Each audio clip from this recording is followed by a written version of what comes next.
महाराजा अकबर बीरबल की हाजिर-जवाबी के बड़े कायल थे। उनकी इस बात से दरबार के अन्य मंत्री मन ही मन बहुत जलते थे। उनमें से एक मंत्री, जो महामंत्री का पद पाने का लोभी था, ने मन ही मन एक योजना बनाई। उसे मालूम था कि जब तक बीरबल दरबार में मुख्य सलाहकार के रूप में है, उसकी यह इच्छा कभी पूरी नहीं हो सकती। एक दिन दरबार में अकबर ने बीरबल की हाजिर-जवाबी की बहुत प्रशंसा की। यह सब सुनकर उस मंत्री को बहुत गुस्सा आया।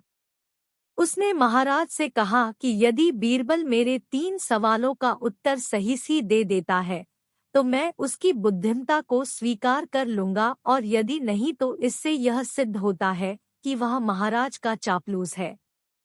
अकबर को मालूम था कि बीरबल उसके सवालों का जवाब जरूर दे देगा, इसलिए उन्होंने उस मंत्री की बात स्वीकार कर ली। उस मंत्री के 3 सवाल थे। आकाश में कितने तारे हैं? धरती का केंद्र कहाँ है? सारे संसार में कितने स्त्री और कितने पुरुष हैं?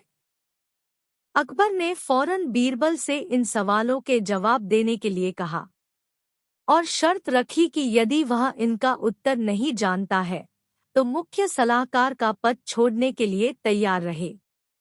बीरबल ने कहा, तो सुनिए महाराज। पहला सवाल, बीरबल ने एक भेड़ मंगवाई और कहा जितने बाल इस भेड़ के शरीर पर हैं, आकाश में उतने ही तारे हैं। मेरे दोस्त, गिनकर तसल्ली कर लो, बीरबल ने मंत्री की तरफ मुस्कुराते हुए कहा। दूसरा सवाल, बीरबल ने जमीन पर कुछ लकीरें खींची और कुछ हिसाब लगाया। फिर एक लोहे की छड़ मंगवाई गई और उसे एक जगह गाड़ दिया और बीरबल ने महाराज से कहा, महाराज बिल्कुल इसी जगह धरती का केंद्र है, चाहे तो आप स्वयं जांच लें। महाराज बोले, ठीक है, अब तीसरे सवाल के बारे में कहो। अब महाराज, तीसरे सवाल का जवाब बड़ा मुश्किल है, क्योंकि इस दुनिया में कुछ लोग ऐसे हैं जो ना तो स्त्री की श्रेणी में आते हैं और ना ही पुरुषों की श्रेणी।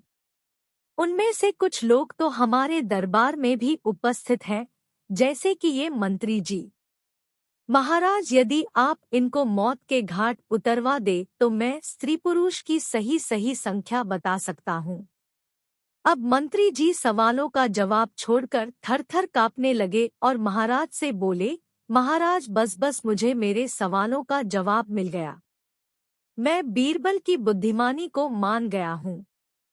महाराज हमेशा की तरह बीरबल की तरफ पीठ करके हंसने लगे और इसी बीच वह मंत्री दरबार से खिसक लिया।